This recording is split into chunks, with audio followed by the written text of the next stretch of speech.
नमस्कार, मैं आपका दोस्त नीरज कुमार आज 9वीं क्लास में फिर से हाजिर हूँ। पिछले क्लासों में हम लोगों ने देखा set effect and light effect के बारे में। अगर किसी ऑब्जेक्ट पर लाइट इफेक्ट पड़ते हैं तो उस लाइट इफेक्ट के कारण जो शेड जाते हैं उनको क्या कहते हैं, जैसे very light shade, light shade, medium shade, dark shade and extra dark shade. इसी से रिलेटेड आज हम ऑब्जेक्ट के बारे में भी जानेंगे कि किसी ऑब्जेक्ट पे जो लाइट इफेक्ट पड़ते हैं उनको हम लोग कैसे डिनोट करेंगे, कैसे किसी ऑब्जेक्ट पे की शेडिंग हम करेंगे, उस पर हम लाइट सोर्स को दिखाएंगे। जैसे हमने पिछले क्लास में एक सर्कल पे शेडिंग इफेक्ट डाल के दिखाया था और उसके विभिन्न पहलुओं के बारे में बताया। आज हम उसी चीज को एक ऑब्जेक्ट पे लेके चलते हैं। तो देर न करते हुए सीधे हम लोग अपने पेपर पे चलते हैं।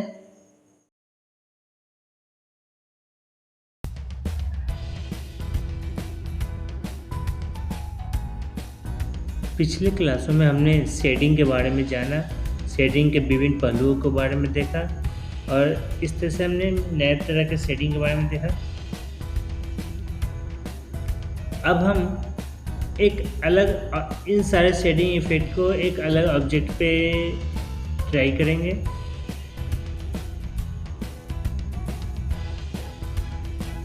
किसी भी ऑब्जेक्ट को बनाने के लिए सबसे प्रथम हम उसका एक रेफरेंस लेते हैं कि हमें ऑब्जेक्ट किस तरह से बनाने होते हैं और उस ऑब्जेक्ट का अलाइनमेंट करेंगे। सेम ऑब्जेक्ट हमको अलग बनाने उसका लिए फिर अलाइनमेंट करेंगे, एक स्ट्रेट लाइन लेते हैं और उसका मेजरमेंट के अकॉर्डिंग, उसका डिस्टेंस के अकॉर्डिंग हम अलग अलग लाइन को रेखांकित कर लेते हैं। उसकी लेंथ, मोटाई, हर चीज़ इस तरह से। इसका ये गले का मेजरमेंट होगा, ये बॉटम होंगे।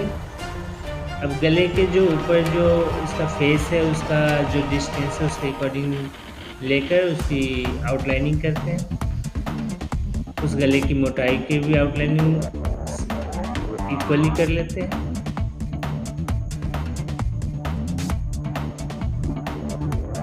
फिर इस गले का निर्माण करके पैरेलल लाइन लेकर इसको आपस में मिला देते हैं। अब बॉडी की ओर देखें, बॉडी गले से थोड़ा सा बैक की ओर होके आएगी।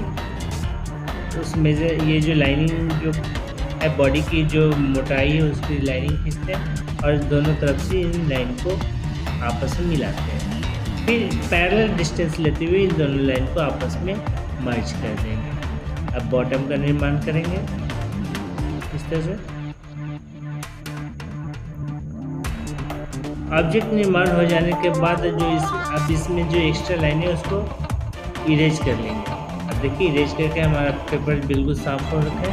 अब इसकी शेडिंग के लिए हम लोग 4B पेंसिल का यूज करेंगे। ये हमारा लाइट सोर्स है। लाइट सोर्स पे के कारण यहाँ रिंग लाइट का इफेक्ट पड़ेगा और इस साइड में भी जो लेफ्ट हैंड साइड पे जो है कॉर्नर पे उस पर भी रिंग लाइट इफेक्ट पड़ेंगे। अब हम ऊपर से शेडिंग को लेंगे। शेडिंग के लिए हम लोग 4B पेंसिल का यूज करेंगे और अगर इसमें जो आउटलाइनिंग है ब्लेंडर से इसको मर्ज कर देते तो हमारा फर्स्ट शेडिंग का कार्यक्रम खत्म हो जाता है। देखिए बिल्कुल फर्स्ट शेडिंग।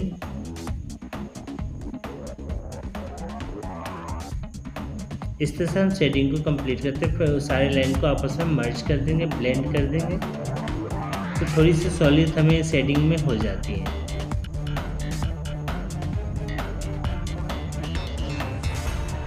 अब हम गले के इन साइड की शेडिंग करेंगे पहले सर्वप्रथम।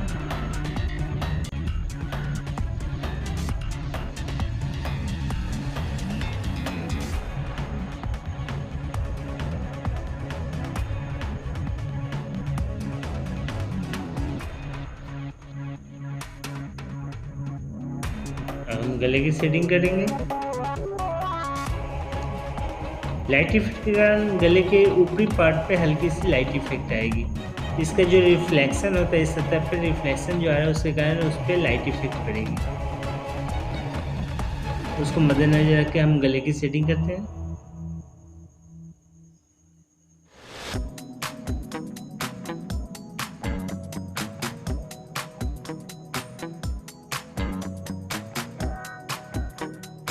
गले की सेटिंग कंप्लीट होने के बाद हम बॉडी की सेटिंग करेंगे। बॉडी की सेटिंग लेफ्ट हैंड साइड पे हल्की सी रिंग लाइट इफेक्ट छोड़कर उस पूरे बॉडी की सेटिंग करेंगे।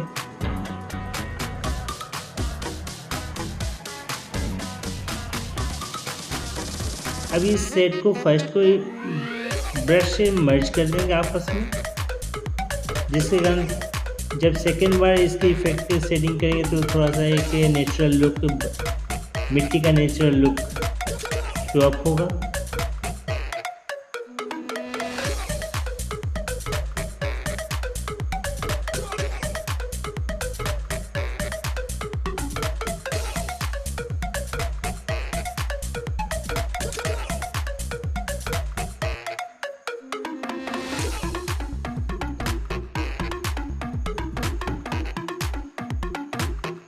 शेडिंग को आगे की ओर मर्ज करते हुए रिंग लाइट की ओर हल्का करते हुए चलेंगे।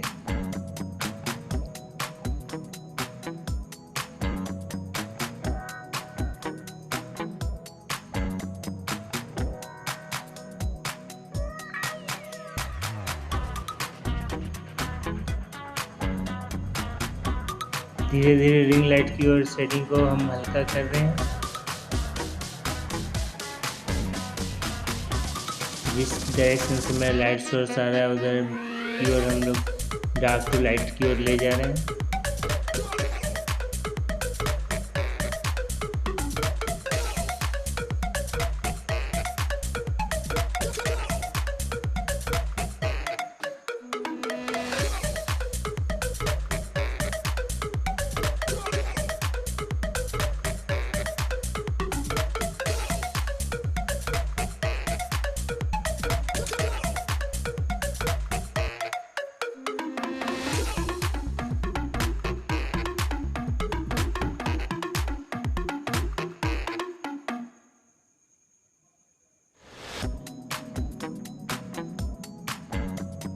अब सेंटर लाइन को डार्क करके उसके नीचे बॉटम की सेटिंग करेंगे। सेंटर लाइन के जैसे ही डार्क करते हैं तो उसके नीचे एक हल्की सी लाइट इफेक्ट आती है। उस लाइट इफेक्ट को हम लोग छोड़ते हुए चलेंगे और उसी सेटिंग को कंप्लीट करेंगे। फर्स्ट सेटिंग को हम ऊपर की तरह ही बॉटम में भी मर्ज कर देंगे। इसके बाद रियल इफेक्ट हम देने की कोशिश करेंगे।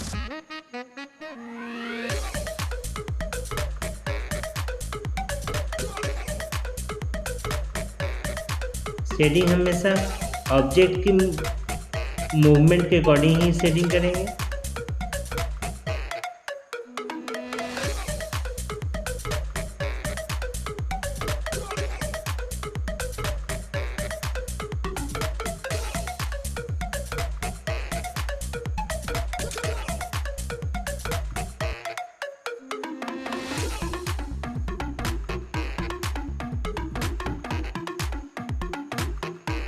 शेडिंग को थोड़ा सा और मर्ज करते हुए थोड़ा सा हमें इस पे और डार्क इफेक्ट डालने हैं, इसलिए हम सेकंड शेडिंग को भी मर्ज करते हुए हम रिंग लाइट के इफेक्ट की ओर आगे की ओर मर्ज कर लेते हैं और इस शेडिंग को हल्का करते हुए चलते हैं। अब बॉटम से डार्कनेस को बढ़ाते हुए रिंग लाइट की ओर हल्का शेडिंग करेंगे।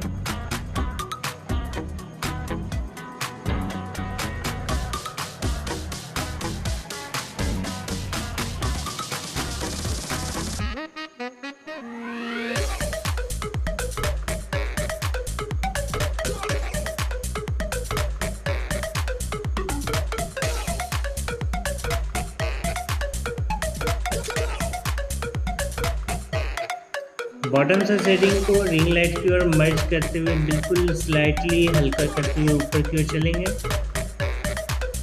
जिससे एक रियल इफेक्ट आए ऑब्जेक्ट में। इस तरह से मेरा शेडिंग ऑब्जेक्ट कंप्लीट हो गया। अब हम इस सरफेस को रेखांकित करते हैं और इसके शैडो इफेक्ट को भी ड्राइंग तैयार करते हैं। अब इसके बॉटम के शेडिंग को हम हाईलाइट करेंगे और बॉटम के शेडिंग करने वक्त ये जो लाइट इफेक्ट हमारा आ रहा है उसको हम लोग रिंग लाइट कहते हैं और बॉटम के शेडिंग को हम लोग कारपेट शेड कहते हैं। ठीक है, अब कारपेट शेड के इफेक्ट को हम बिल्कुल नेचुरली इंक्रीज करते चलेंगे।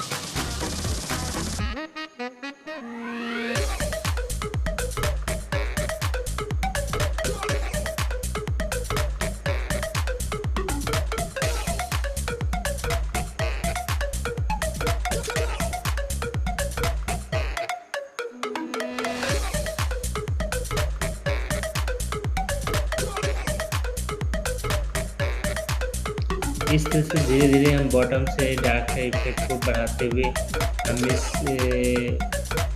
शैडो इफेक्ट को हाईलाइट करते हैं।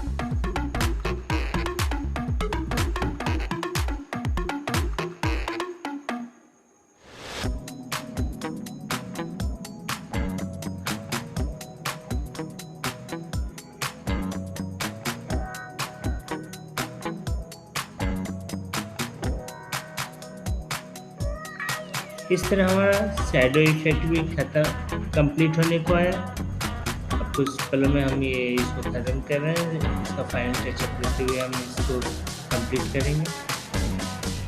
इस तरह ये मेरा ऑब्जेक्ट बनकर मिट्टी के बर्तन का ऑब्जेक्ट रियल टच लेते हुए कंप्लीट हुआ।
हमने मिट्टी के ऑब्जेक्ट के शेडिंग के बारे में जाना और इसके नेचर्स को भी देखा। हमने नेचर्स कभी भी हम शेडिंग करें तो उसके नेचर्स को कभी नहीं भूलेंगे।